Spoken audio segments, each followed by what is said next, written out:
state the difference in the headline.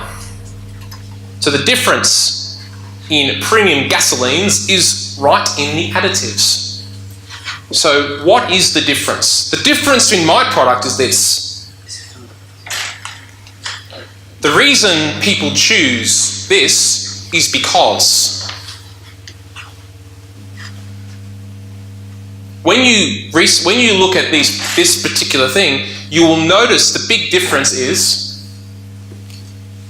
when comparing apples to oranges, the difference is not the colour. What is the difference?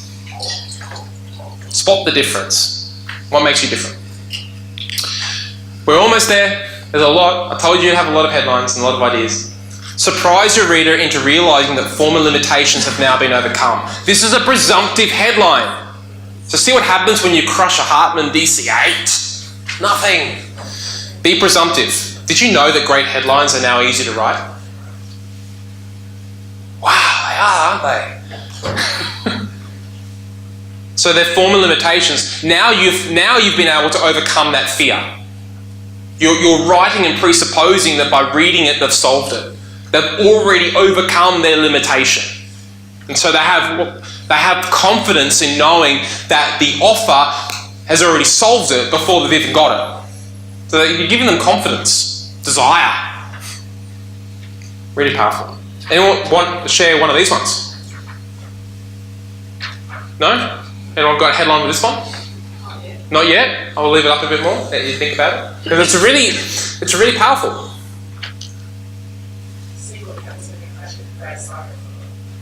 So what was it again?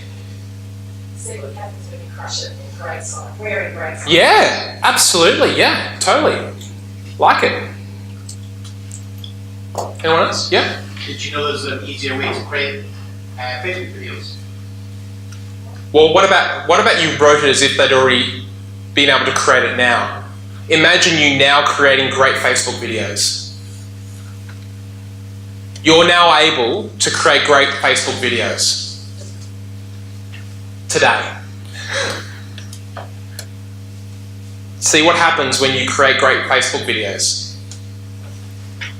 So we're basically presupposing, we're then realising that their fear is now gone. You know, you are no longer scared of doing video. Incredible. See what happens when you've now overcome that fear of video. What will happen to your business, etc., etc. So you can sort of play around on that and sort of develop that further.